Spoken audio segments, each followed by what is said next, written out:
statement to make. Unfortunately, technology, I lost that statement. I work for a software company. That should be,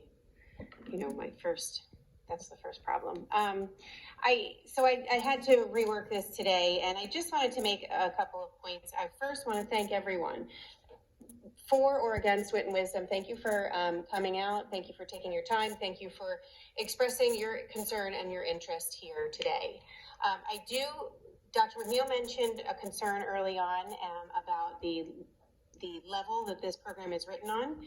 It is intentionally written where some of these stories and some of the books will be at a higher level. I was a teacher. It's common practice to have and set high expectations. I think a speaker actually mentioned that today.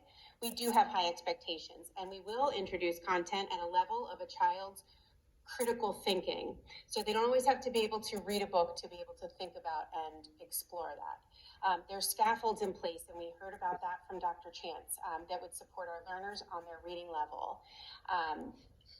Scope and sequence documents would be created that will help guide the teachers and give them direction as to how they are going to work through this curriculum.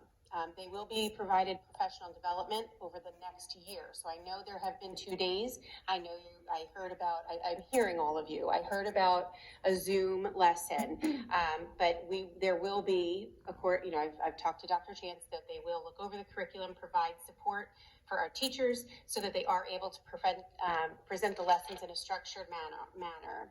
I do want to be really careful about discounting the curriculum based on the presentation of history and how it might feel a little bit difficult or harsh in some views. I hate to do this, but if we look at Germany as an example, they teach their children about the Holocaust and the terrible things that happened during the war. They do this not to make the children feel bad about their history, not to make them feel guilty, but to ensure that something like that never happens again.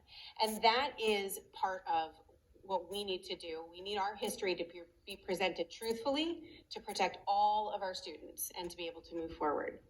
I did get many emails over the last couple of days, many more in support of the curriculum. So I know that not everybody here, I know that most of the people here were against the curriculum, but most of the emails that I received were in support.